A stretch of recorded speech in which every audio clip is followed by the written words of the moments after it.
नहीं चलता है।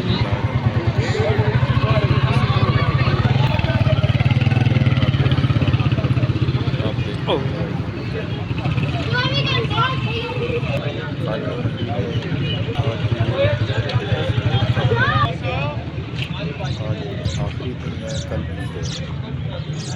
2023 कल ईद आने वाली है, तो आज ख़रीदारी का आखिरी दिन है। ये आखिरी दिन है, कल तक आज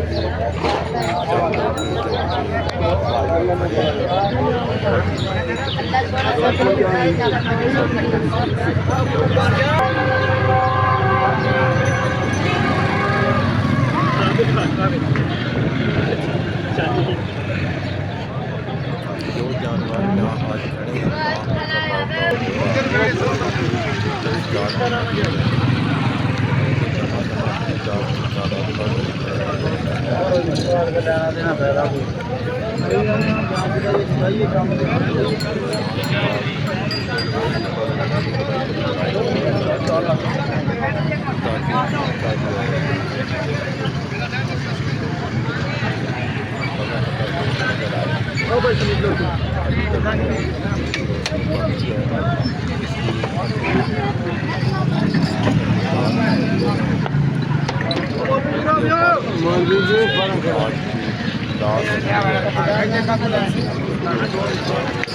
आज जो भी जानवर कर सकता है उसे बेच दिया जाए।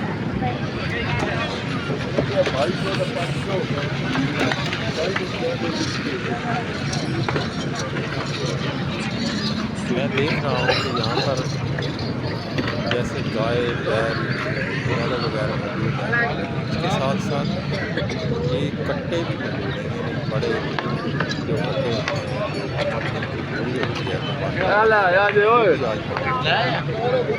शायद इसकी वजह ये है कि शायद बैड़े से कुछ कम इस वजह से लोग ये भी ले रहे हैं।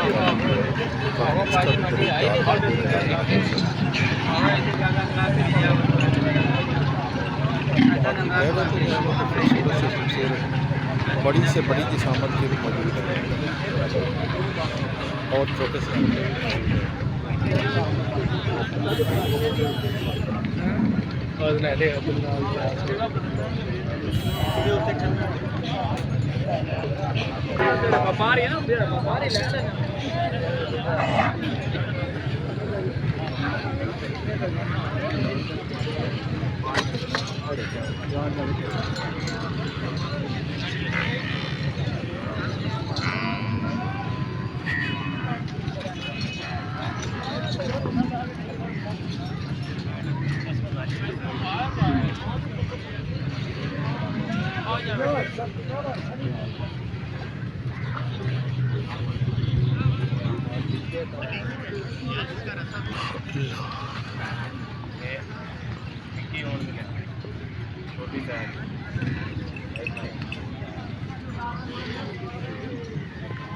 कितने पैसे दो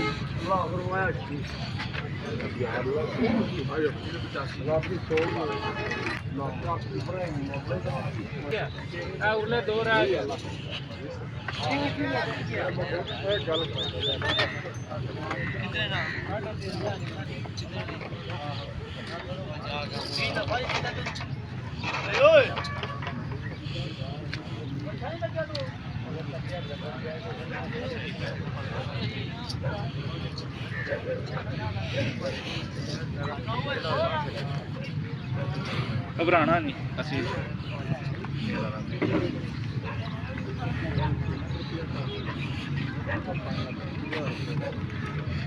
रस्सी सही करी रियासत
मैं मंडी